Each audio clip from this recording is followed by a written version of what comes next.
Apesar da aparente calmaria dos últimos dias nos mercados globais e do esforço das impressoras dos bancos centrais ao redor do mundo, no mundo real, a economia mundial segue se deteriorando. Estamos diante de uma séria ameaça à economia global e suas consequências já podem ser sentidas em todos os pontos do planeta. Nesse momento, quase 2 bilhões de pessoas estão de quarentena em suas casas em todo o mundo e ninguém sabe dizer ao certo até quando isso irá durar. São milhões de indústrias, comércios e shoppings fechados em escala global.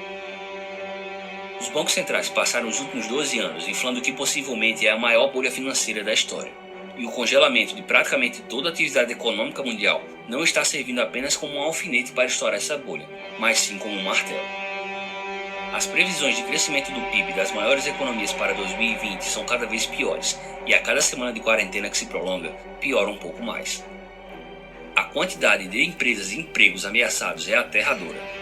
Para se ter uma dimensão do tamanho do estouro dessa bolha, recentemente o número de pedidos semanais de seguro-desemprego nos Estados Unidos saiu de 280 mil para mais de 3,3 milhões em apenas uma semana, ultrapassando e muito o recorde anterior, que era de 695 mil, ocorrido em 1982. Na semana seguinte, o número de pedidos de seguro-desemprego subiu para incríveis 6,6 milhões, ou seja, só nas 2 últimas semanas foram 10 milhões de desempregados, e com certeza não deve parar por aí. Durante toda a grande recessão, que abrangeu todo o período de dezembro de 2007 até junho de 2009 e que se tornou a maior crise econômica desde a crise de 29, o número de empregos perdidos foi de 8,7 milhões. Na crise atual, esse número já foi superado em apenas 2 semanas. Porém, esses dados demoram a entrar nas estatísticas oficiais de desemprego medidas pelo governo. Entretanto, segundo estimativas do jornal The New York Times, a taxa de desemprego nos Estados Unidos hoje já é de 13%, a maior taxa de desemprego da história americana desde a Grande Depressão. E volto a repetir, tudo isso em apenas 2 semanas. A expectativa do secretário do Tesouro americano é que a taxa de desemprego fique acima dos 20%, e segundo estimativas do banco Morgan Stanley, o PIB americano deverá cair 38% só no segundo trimestre. Isso dá uma real dimensão inicial do desastre que temos à nossa frente. Nesse cenário, talvez o setor mais comprometido pela crise hoje seja o setor de aviação. Com fronteiras bloqueadas, aeroportos fechados e custos altíssimos, essas empresas começam a acumular prejuízos enormes, e a previsão é de que até o final de maio, grande parte das empresas aéreas do mundo todo entre com um processo de falência. A situação do setor bancário também não é diferente. Há uma evidente crise gigantesca de liquidez nos mercados bancários.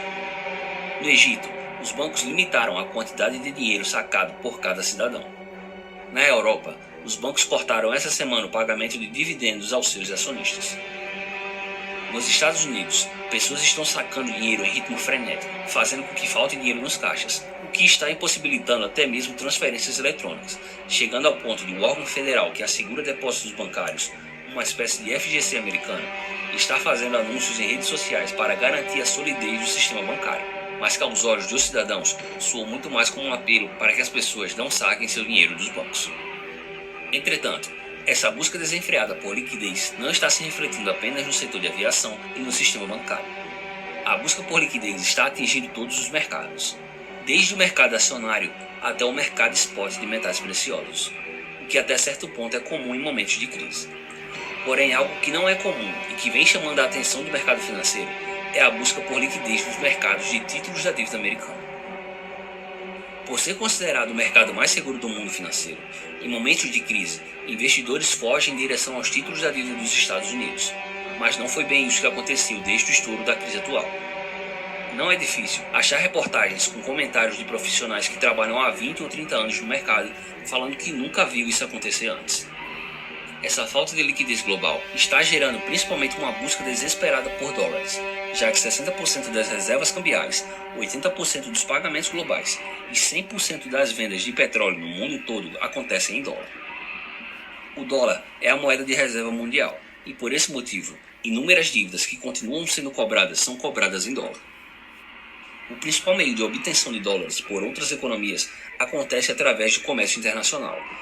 Entretanto, como toda a atividade de comércio global está congelada, a falta de dólares está se tornando cada vez maior ao redor do mundo. Nessa busca desesperada por liquidez, alguns países estão vendendo suas reservas cambiais, que em grande parte são compostas por títulos da dívida americana, para obter dólares para conseguir pagar suas dívidas. E isso está fazendo com que o mercado de títulos americanos não se comporte como deveria, pois à medida em que a deterioração da economia e a consequente busca por liquidez avançam, a oferta desses títulos lançados no mercado está aumentando. Ou seja, ao contrário do que é esperado, está ocorrendo uma fuga de investidores para longe do mercado de treasuries, como são mais conhecidos esses títulos. Só nas últimas semanas, aproximadamente 100 bilhões de dólares em títulos da dívida americana foram despejados por bancos centrais de outros países, a maior venda mensal da história do mercado de títulos da dívida americana. Ao mesmo tempo em que governos e bancos centrais, além de outros credores do governo americano, estão se livrando dessa dívida, o próprio Tesouro americano precisa emitir novos títulos para financiar o déficit cada vez maior do governo, o que faz com que a oferta disponível desses títulos aumente, ao mesmo tempo em que aumenta também a desconfiança de seus credores sobre a capacidade que os Estados Unidos possuem de pagar sua própria dívida. Quanto mais a economia se deteriora, mais o governo americano aumenta o seu déficit. E quanto mais ele aumenta o seu déficit, mais ele precisa de financiamento. E quanto mais financiamento ele precisa, menos financiadores ele consegue e mais títulos da dívida ele tem que emitir, o que acaba aumentando ainda mais o seu déficit. É uma verdadeira espiral da morte.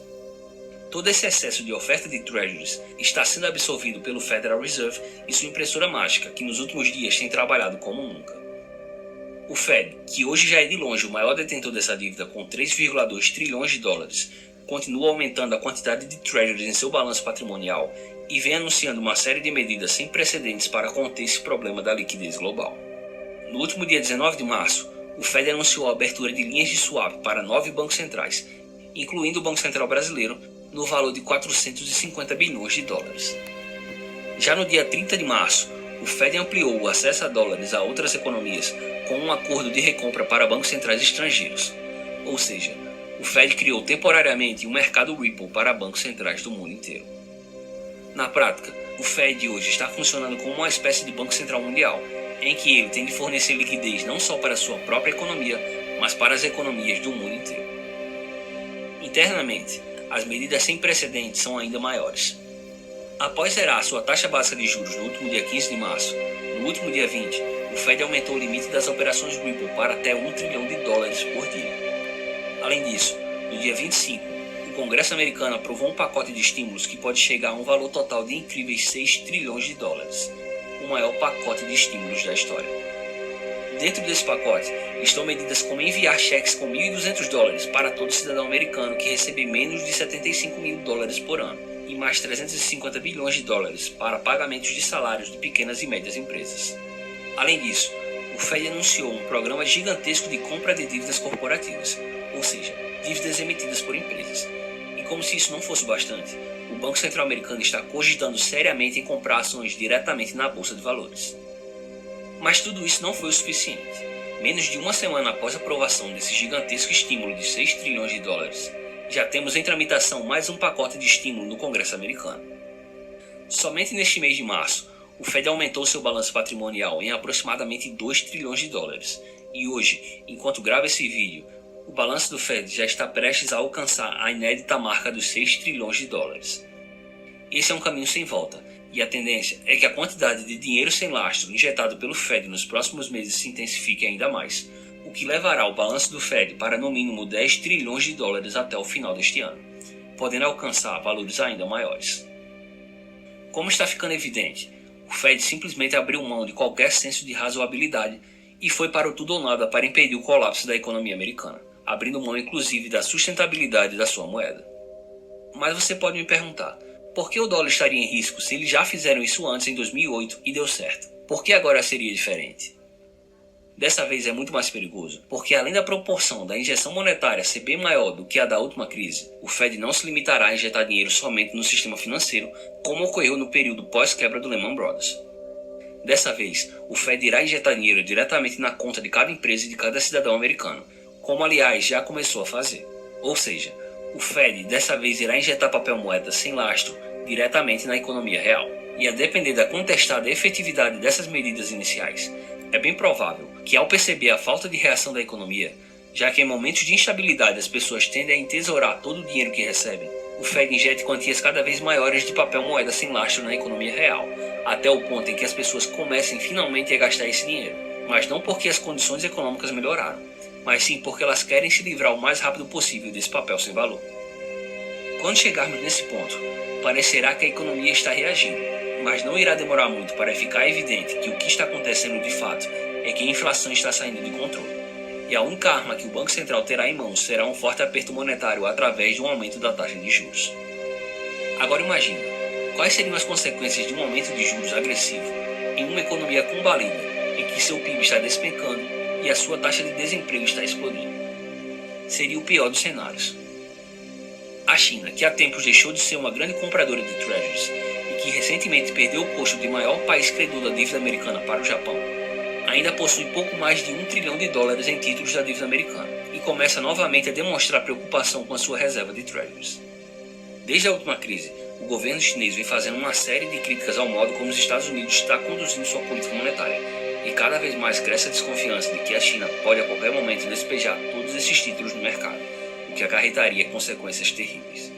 Nesse cenário, os investidores estão correndo em direção a metais preciosos como o ouro e a prata, que apesar de terem seus preços em queda nas últimas semanas no mercado spot, no mercado físico, a procura por esses metais nunca foi tão alta, ocasionando uma enorme escassez desses ativos. Mas o problema da dívida e uma ameaça da alta inflação está longe de ser exclusividade da economia americana. Governos e bancos centrais do mundo inteiro adotaram como política oficial o alto endividamento e a impressão de papel moeda sem lastro como um remédio para todo e qualquer problema econômico. Segundo a agência de classificação de risco Moody's, cerca de 22% da dívida dos países europeus sem grau de investimento não serão pagas. A estimativa anterior era de apenas 1,5% no início do ano. Pode ser que toda essa injeção monetária dos bancos centrais hoje nos compre algum tempo. É impossível saber o que vai acontecer no curto prazo, mas no médio e longo prazo, não duvide jamais que esse tipo de política monetária será algo extremamente destrutivo para a economia e que o resultado final desse experimento será um verdadeiro colapso econômico mundial, como jamais ocorreu na história humana.